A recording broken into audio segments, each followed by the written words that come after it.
Yeah, it's another day to try again, and I'm super excited to have everyone join me. Yep, and here we go. And waiting for my guest to join, Mona Lisa. She's almost here, and can we have it at the count of five, four, three, two, one, zero? We made it. Hey, Mona Lisa.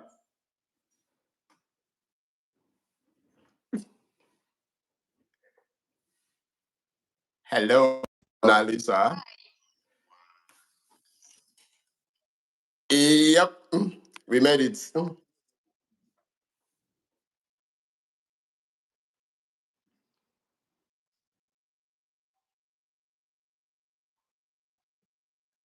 Yeah, I can hear you. It looks like there is a little lag between our calls, but let's hold on and see what happens. Yeah, finally. Yeah, this was a long one. Yeah, but I think there is just this. It stops in between, but let's hope that we can get something better this time around. Yeah. And so let's talk about your education. You just I think I love to go into the details. Let's talk about your education, and then how did your education prepare you for getting into Web3? Because I know that most times there is always this disconnect between education and what you do. So will you say that your education, maybe secondary, university, I know you did an MBA, will you say that any of that prepared you for a role in Web3 marketing or in Web3 as a whole? Or how have you been leveraging that to work in Web3? Let's talk about that real quick.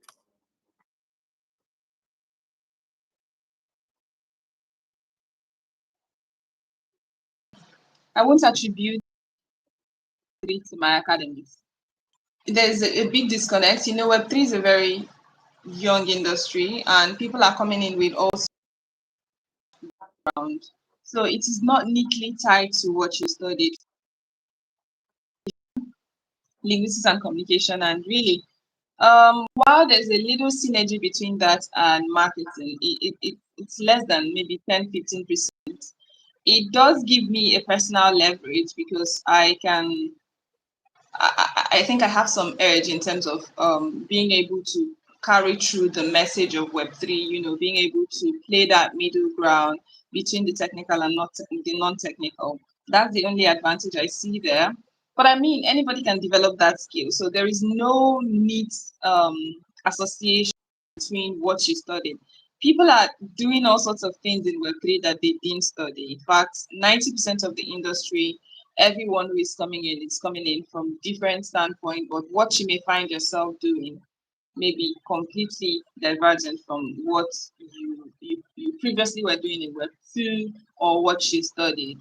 My MBA and the rest of them, just to help one as you would do in Web2, yeah, just to help one to be able to create maybe some advancements. Sometimes it's even illusion. It's even an illusion to an extent, but the MBA, the credentials, the courses, all of them do not have a direct they don't have any direct role in what I do daily. I do really mundane stuff daily that you cannot tie to you can't tie it to any degree or anything. You learn. And Web3, if you are not ready to learn really fast, like it's like going to school every day. You have to learn really fast to be able to be in Web3 and functional, because what you knew yesterday at this moment is completely old and out of fashion.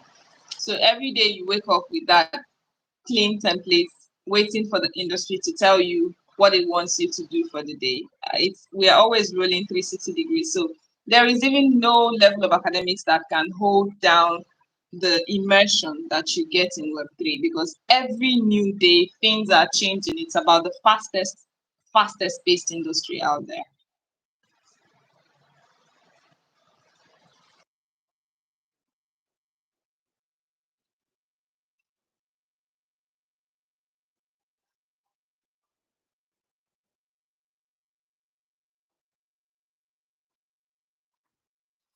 Okay.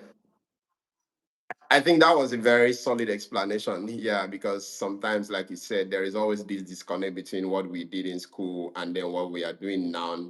But from what you explained now, I mean, you can pick a few things from what you did in school and then you can leverage that. But also, even if you don't have that, you don't necessarily need that. You can just do things. Yeah, really. But let's step back. Let's step back a bit because I love to starting from first principle. Everybody's saying Web three, Web three. What exactly is this Web three? Because is it the name of a street in New York? Or what exactly is it the name of a soap, or is it the name of is it the name of a river? I know there's Web two, there's Web three, and people are, I even saw someone talk about Web five. I'm like, oh my god, some of us don't even know what's Web three, and then people are talking about Web five. What's going on? So, what exactly is this Web three? That's my question for you right now. Yes, I get that question a lot. And really, I've long moved on from explaining what Web3 is and what Web3 is not, because I feel like it's all complicated. It sounds complicated, but the best way to learn about Web3 is to experience it. Now, let me just do a surface introduction as to what Web3 is. It's an advancement of the web as we know it. For instance, the technology supporting what we are doing now is Web2.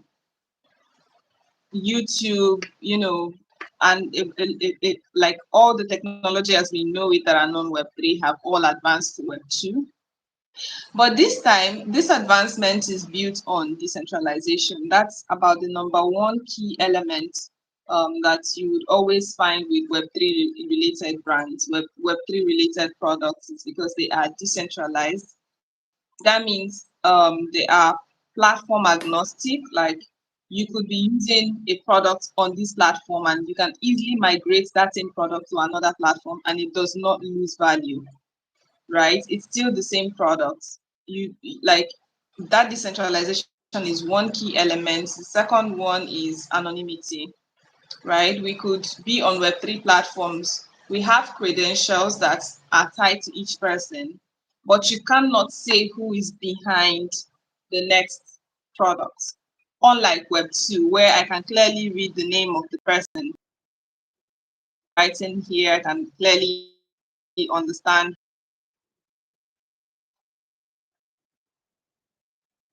It has that anonymity layer so that Web3 products preserves the identity of the counterparts that are using the ecosystem, right? So there are just different layers of features that you would find that will point you to the fact that this is a Web3 related product. One is decentralization.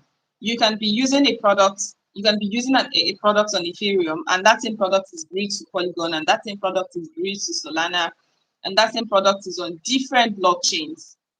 You already understand that this is a Web3 related product. Such flexibility are not really common in Web2. Yes, and such flexibility are being supported by blockchains because blockchains in themselves are interoperable. So, what you have on one blockchain, as far as the layers are well in sync, like whether it's a layer one or a layer two, you can find that also in the other blockchain. So that interoperability is there. Migration from one blockchain to other is very seamless and can be done in seconds. You would never find that in Web2. Anonymity is another big feature of Web3, which everybody loves it because it helps them to preserve their identity and a lot of other things. But in summary, it's just an advancement of the web as we know it. Web 1, read only. Web 2, read, write, share. Then Web 3 is now the anonymous layer of the web, the decentralized and anonymous layer of the web. So basically, that's the summary. But how you can learn Web3 faster than anything else is by experiencing Web3. When we talk about blockchain, you don't just read about blockchain and say, okay, blockchain is this, blockchain is that. You have to go experience a blockchain. You have to create an identity, bridge one or two, get your hands dirty, get confused, lose a little money here and there, and actually get to learn Web3 because you've not learned Web3 if you've not lost some money.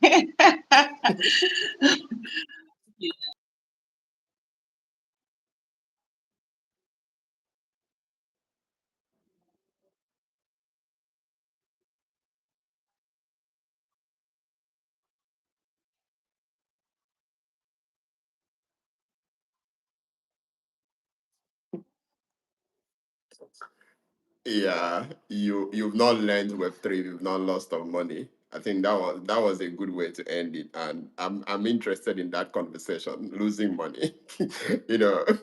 And then there is this popular saying within the Web3 space, and crypto guys are like, only trade with your money you can lose. And then every time I'm like, what do you mean money I can lose? Is there money called money I can lose? Because I pick up my account or my bank and then I look at my money in my account. I didn't see any money called money I can lose there.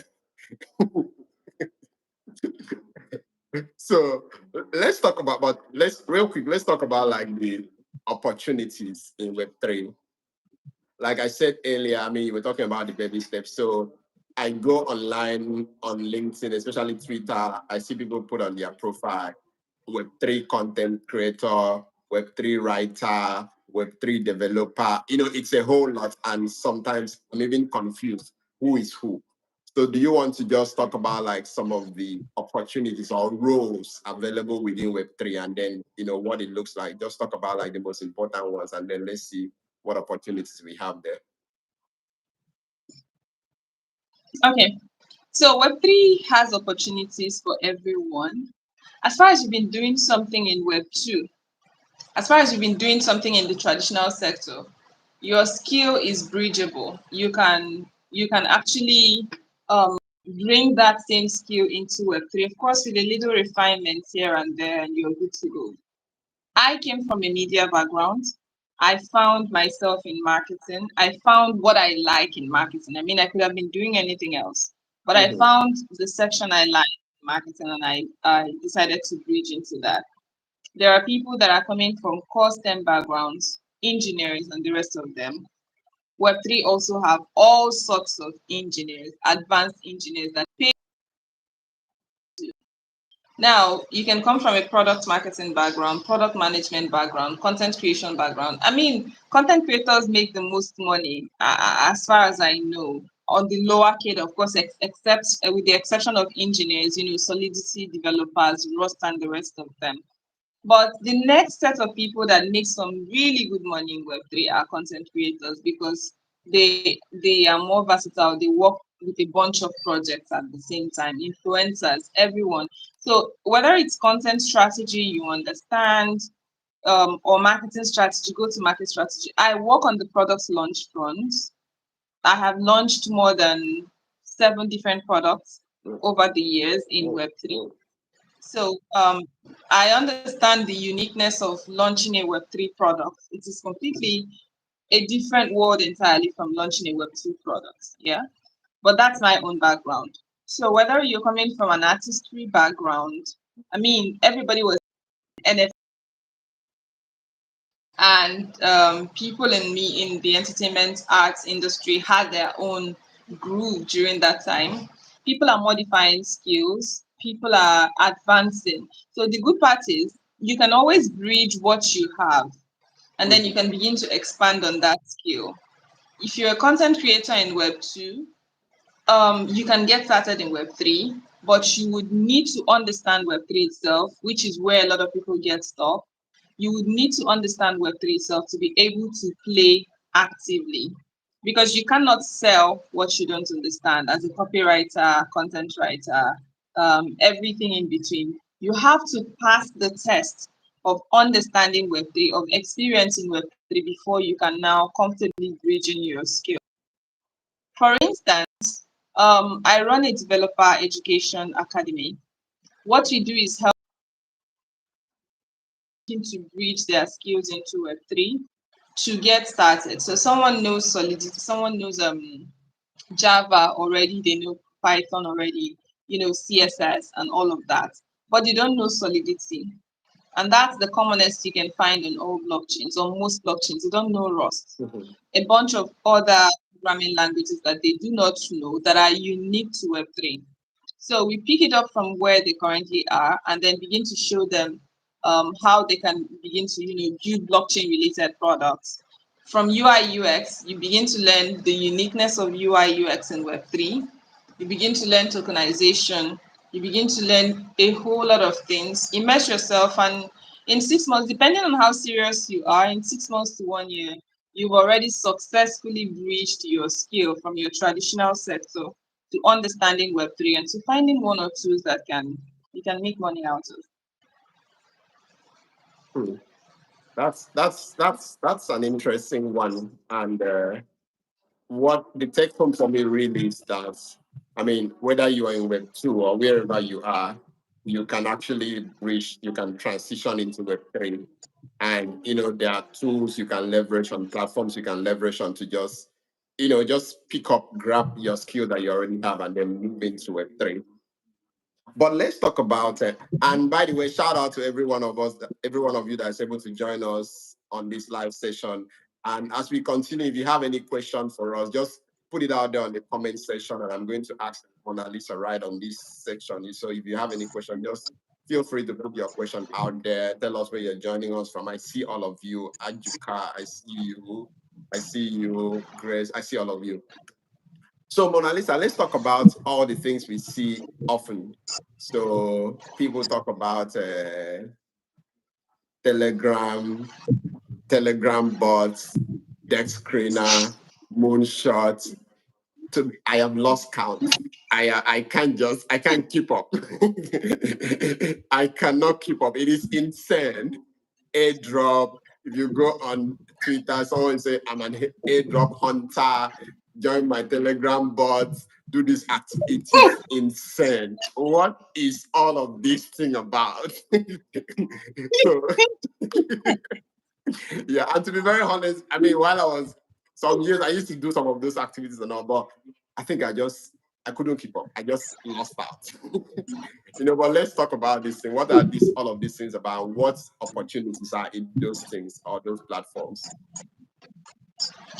The truth is that if you want to do Web3 and do it well, as I said, you will have to do all of those things. As crazy as we all are, we are all mad in Web3. There's no normal person. That's why, down to the president that are supporting us, nobody is normal. Crazy. Yeah. So that's great.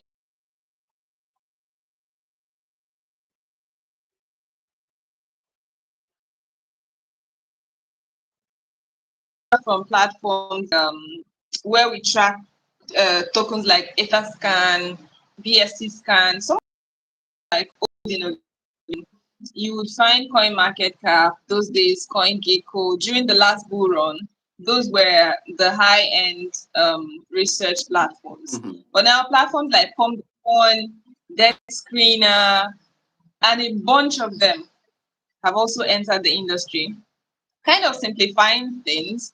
But Deck Screener is usually associated with meme tokens.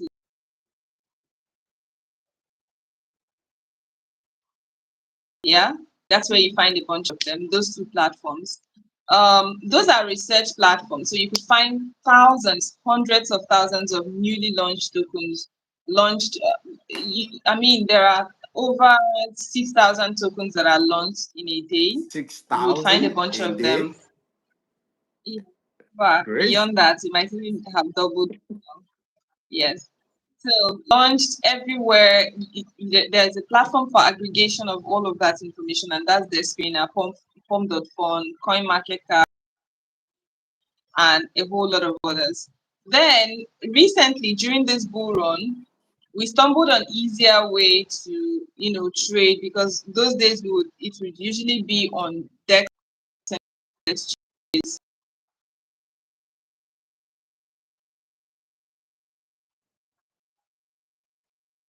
This bull run introduced us, or innovation advanced to the point where we now have trading bots. Those are kind of just help you get into the market and get out of the market, to be listed on centralized exchanges and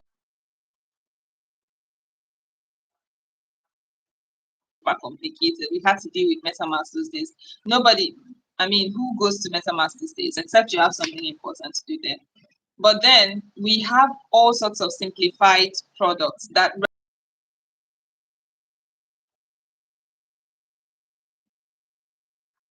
to you. So I mean, you talk about bots like Menstrual, um, Trojan, and a bunch of them that helps you. Some of them are they are blockchain agnostic. That means you can use some of them to trade on different blockchains, while some you can only use them to trade, or some that you can use to trade BSC and Ethereum tokens and the rest of them. So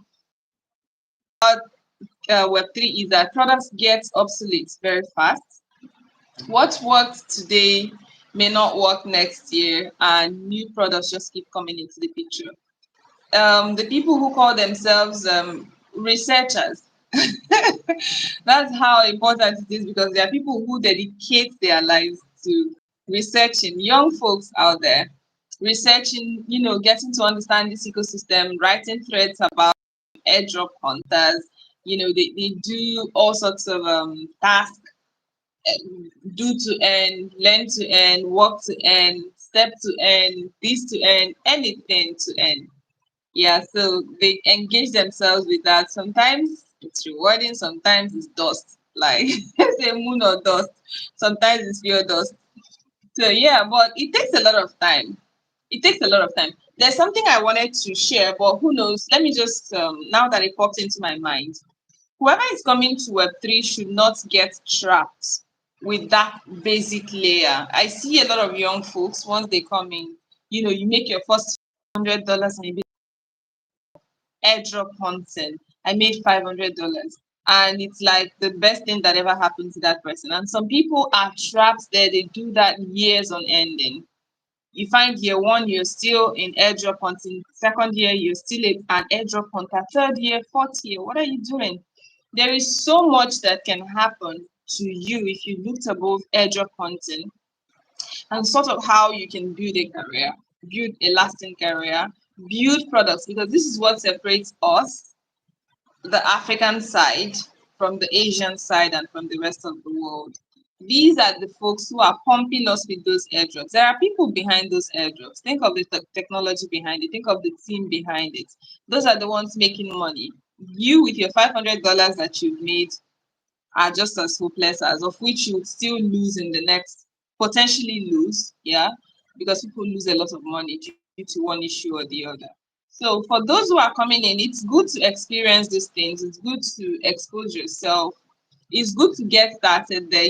Make your first $1,000, change your laptop, adjust your life here and there. But that's not all that there is to Web3. Crypto is not all that there is to Web3. And I'm talking from a place of experience. After I have seen the length and breadth of it, worked with all sorts of teams, I can tell you that you barely scratch the surface. If all you do in the industry is committing 8 hours of your time to airdrop content, it wouldn't really go far.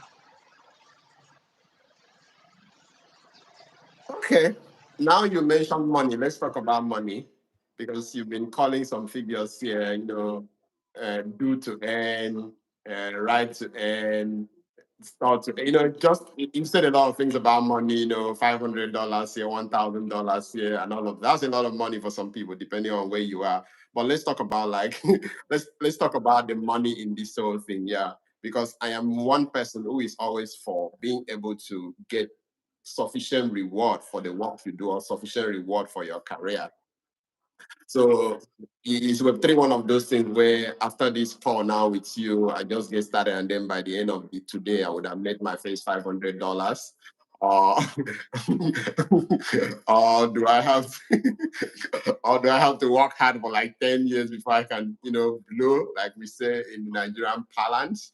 But basically what I want you to talk about is, so what are like the financial opportunities in this? So take for instance, you have like a niche in marketing. What does financial reward looks like? For people in content creation, what does the financial reward look like? For people, just that kind of things. That's what I want you to talk about. What's the reward like for people in these different roles? Yes, Web3 is very rewarding, extremely rewarding. I don't know where I would have been today if not for Web3. So yes, it's very rewarding. There are lots of limitless opportunities for everyone, whether you're coming in from the deep tech background or from the non-tech background. There is money to be made. However, it's not a get rich quick scheme, because that's where people start to lose and lose and lose. You must be able to cut your losses. Every one of us have done those same things you're doing, but there is a point that you have to grow out of it and go for the real deal. Whether how catching fish, I forgot how they used to put it, but then there is money to be made. Your skills can reward you more than an average person in your environment. People from India, especially from the emerging economies, have found this to be a great opportunity to level up their earnings.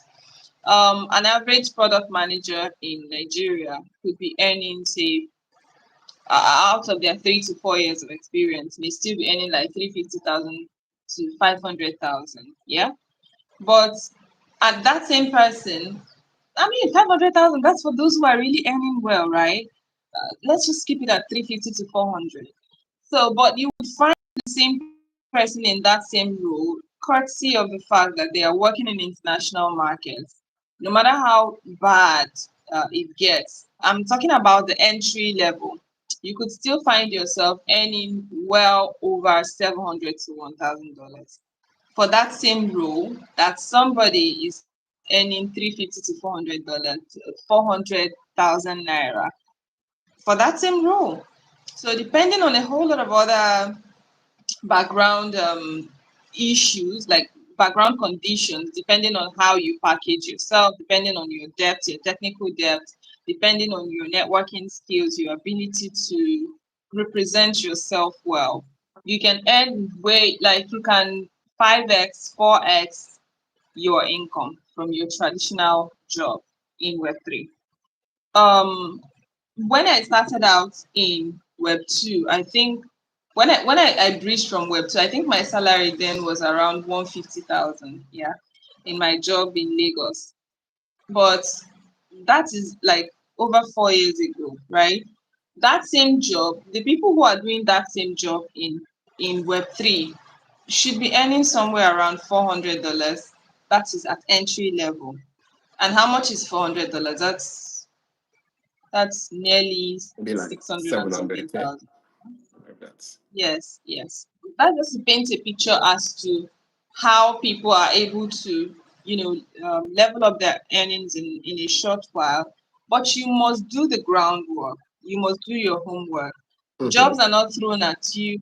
And especially since you're going to be working on a global scale, your work ethics has to change. A lot of things has to change about you to stand a chance. If you do mediocre stuff, you're not going to go far. What has helped me was being able to level up and fit into the system. There's a system that you need to fit into. Not just learning the skills itself, learning Web3, understanding Web3, but fitting into the global work culture. When I address some young people who are just getting started from our own background, yes, they have their own struggles. You're going to have your own struggle, whether it's power issues, whether it's being able to have some network stability. I have over 3 networks running and it's still not perfect. So you find a lot of issues that you would need to deal with to be able to stand a chance, because really nobody cares about your own background crisis Mm-hmm. out there, and you Mm-hmm. don't want that to be your identity.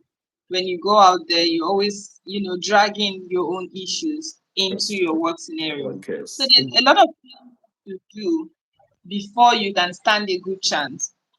Otherwise, you just end up at that basic level. If you want to get to managerial level, you need to clean up very fast in order to. Yeah, I like that. Let's talk about the baby steps. So imagine that I am completely a neophyte now. I don't know nothing about Web3. Maybe this is the very first time I'm hearing about it, right on this podcast. And then I'm like, okay, I am interested in this thing. I think this thing makes sense. Can you just walk through like a baby step for someone like that? You can do this and then do that and do the other one and do the other one based on your own journey and your own experience. What would you recommend to be like the baby steps? Or like, what do you call it that? Baby steps for getting into Web3, something like that. Yes. It's not like a structured curriculum that you can follow, but you can learn very fast from people. Mm-hmm. And there are a few platforms that get you started. Platforms like Binance, they offer a lot of educational materials. Binance Academy, Mm-hmm. you can just Google it, Binance Academy, and you Binance Learn. You would find a truckload of materials there that teach you starting from the basic, very basic points of. You can go ahead and follow a lot of Web3 personnel, you know, the captains of the industry, where you can get real time developments in the ecosystem.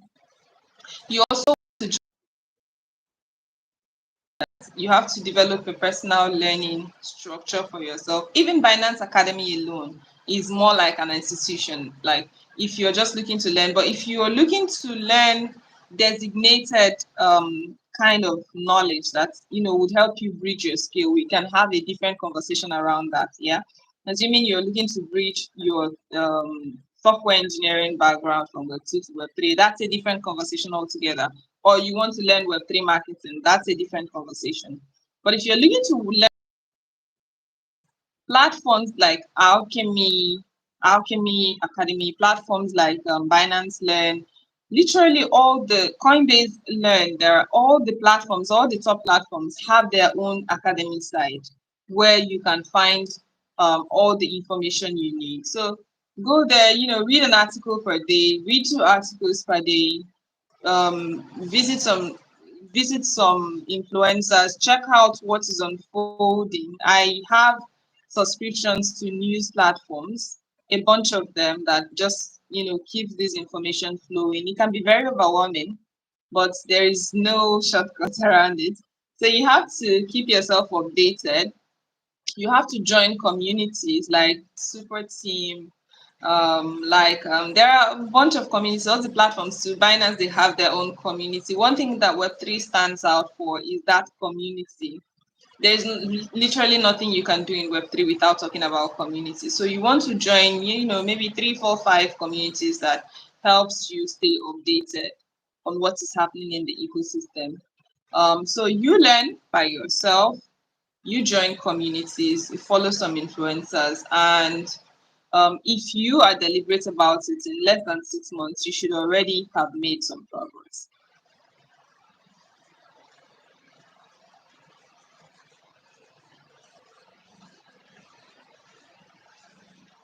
Cool. Uh, I don't know if anyone has any question for us. Feel free to drop your question there. We're about to round this up real quick. But before we round up real quick, there are two things I want us to talk about. I want us to talk about One Dev. You're the CEO of One Dev. What is that about? But just before we talk about One Dev and round up, let's talk about where do you find opportunities? I mean, people talk about, oh, go to social media, go to Twitter, follow this person. But I'm going, where do you find opportunities specifically? If I'm looking for opportunity, where would you say I should go? Yes, I like that you asked more personally. So people find opportunities differently depending on what your personal. Mhm. I found more opportunities on LinkedIn than Twitter, but people also find opportunities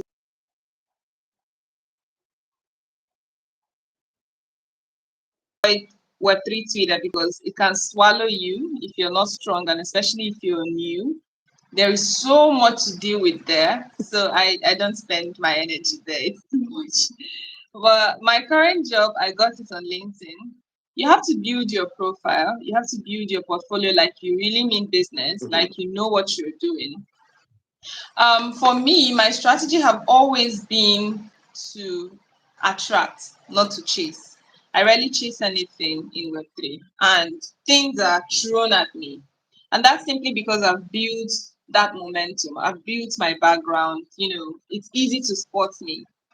So, but then for me, LinkedIn has offered me more opportunities, and outdoor events have also offered me a bunch of opportunities.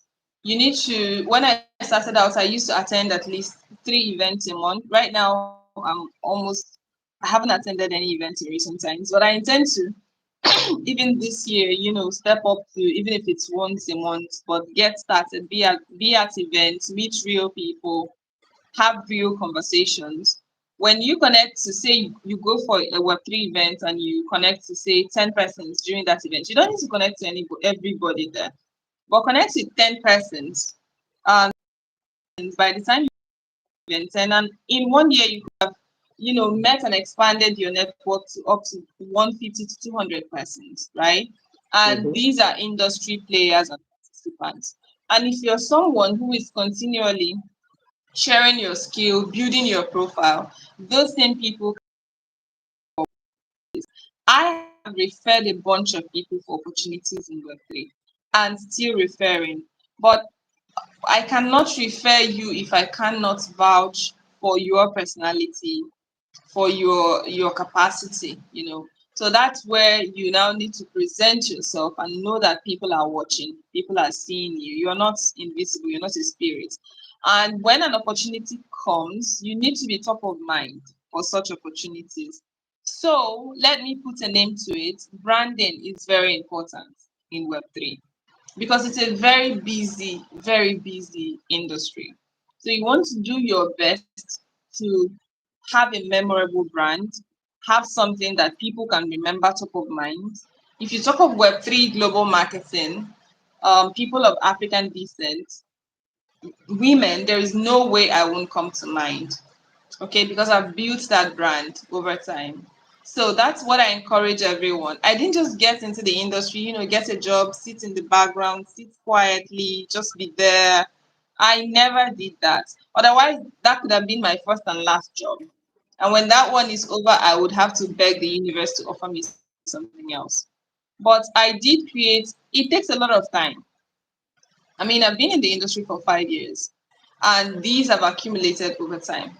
But there is always a starting point. I used to be very aggressive about my brand in those days, and it helped me to position to stand out. You want to do is know what you want to, like, know where you want to pitch into the industry, then go ahead and build a remarkable brand around that thing and go out there and network with people. Reach out to people. Never stay on your own. Like, there's nothing like, oh, I like to be on my own. There's nothing like being on your own. You have to be in people's spaces, make them remember you, force them to remember you. That way you stand a chance when there are opportunities out there. Okay, guys, that's your sign to go clean up your LinkedIn. That's your sign to go right now and connect with Monalisa Agbata on LinkedIn. That's your sign to sign up for that next event, that next Web3 event around you. That's the sign you need. I mean, she literally said it all. And in one word, it is called branding. Don't take that lightly. It means a lot. It can be like the one thing that can change your career forever. We have one question here before we talk about one day. Eddie Young David says, how can I get a Web3 marketing job? Been trying to get this for a while now. I mean, I know it's part of the things you talked about, but let's answer his question just like he asked it. Yeah. By the way, Eddie, thanks for joining. There is no clear cut out way to get a Web3 job. People do things differently. As I mentioned, most times people send me offers. I have two of them that I have not even responded to because I have maxed out. I cannot do more than I can do. That is from my own because I've built a profile over time.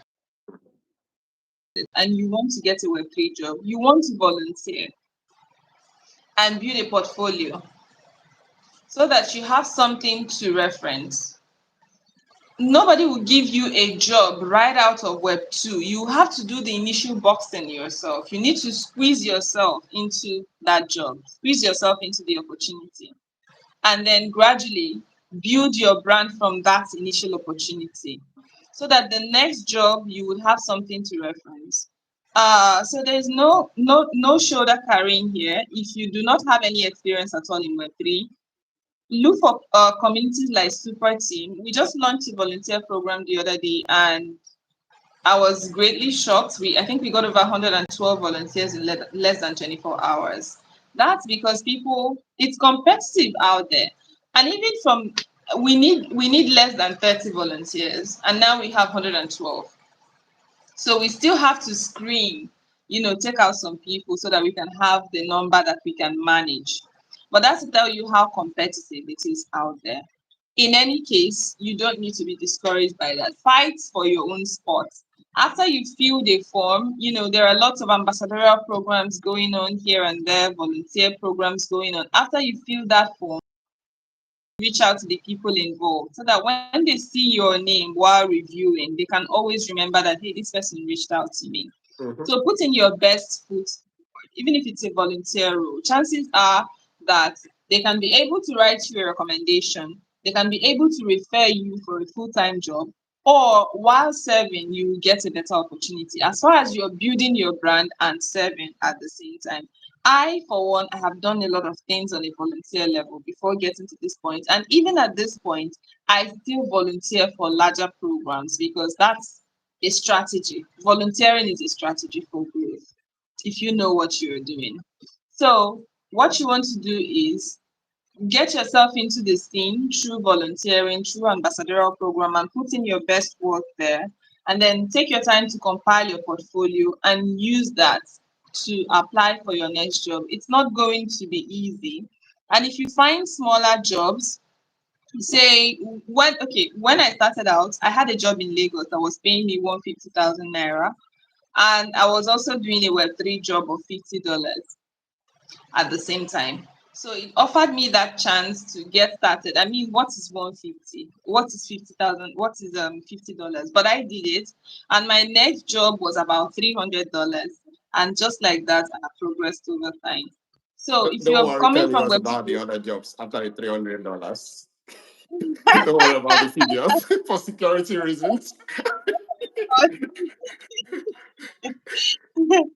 so, but if you're getting started, be willing to come down a little in order to take off again.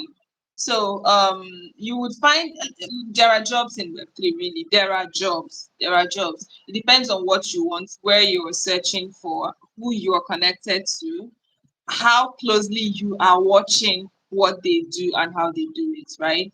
Find ambassadorial programs. Some of them are even paid, some of them are free. And even if it's free, as far as you put your name on it, do the best job that you can and let them know that you are open for roles. Okay.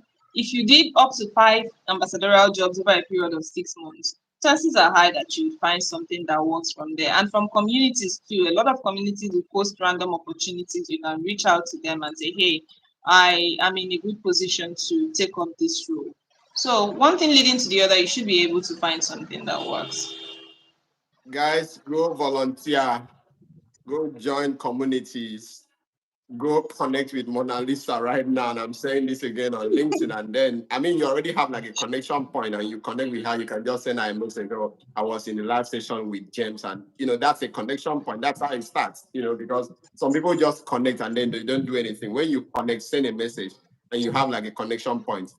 What is one dev as we round up real quick? I don't know. I think we don't have any other question. What is one dev? See your one. What's this Okay, one dev?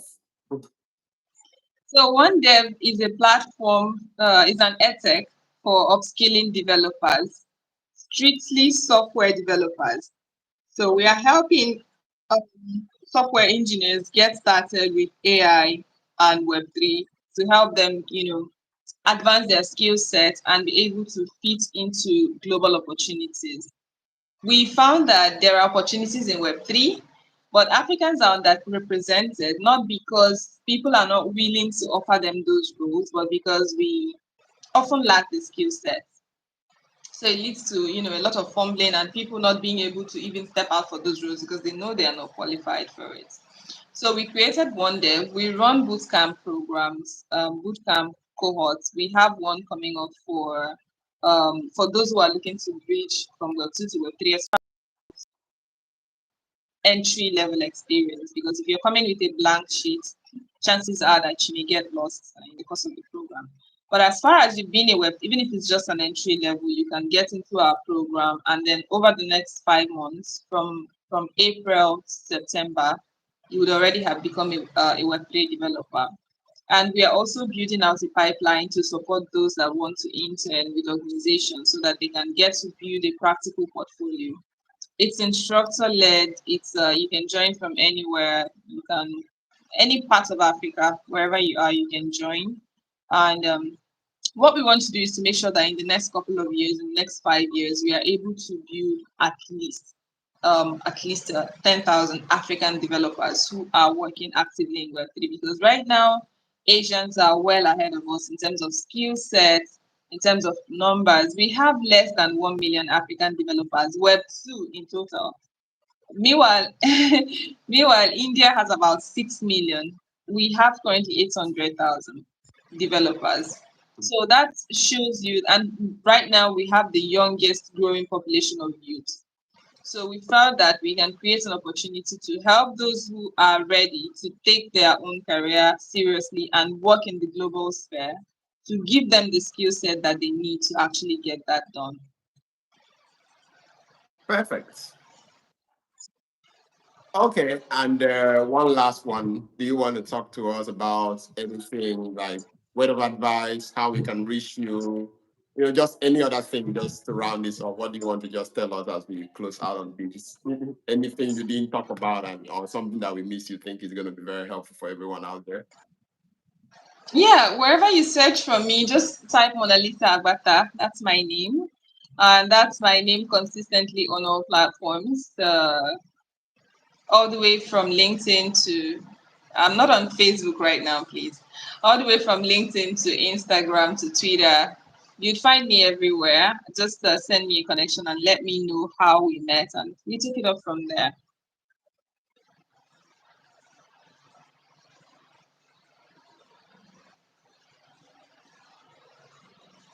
Okay, yeah, I'm also going to put this information on the video once I get it uploaded. So just in case you miss, you can always find out. Thank you very much, Mona Lisa, for your time. I really appreciate this was a very helpful conversation, even for me as a person. And I'm very sure there was so much value for everyone that joined us. And thank you everyone for joining. And once again, I will be happy to meet you again in my career chronicles. And that's it for today. And bye for now. Bye, guys. Bye, Mona Lisa.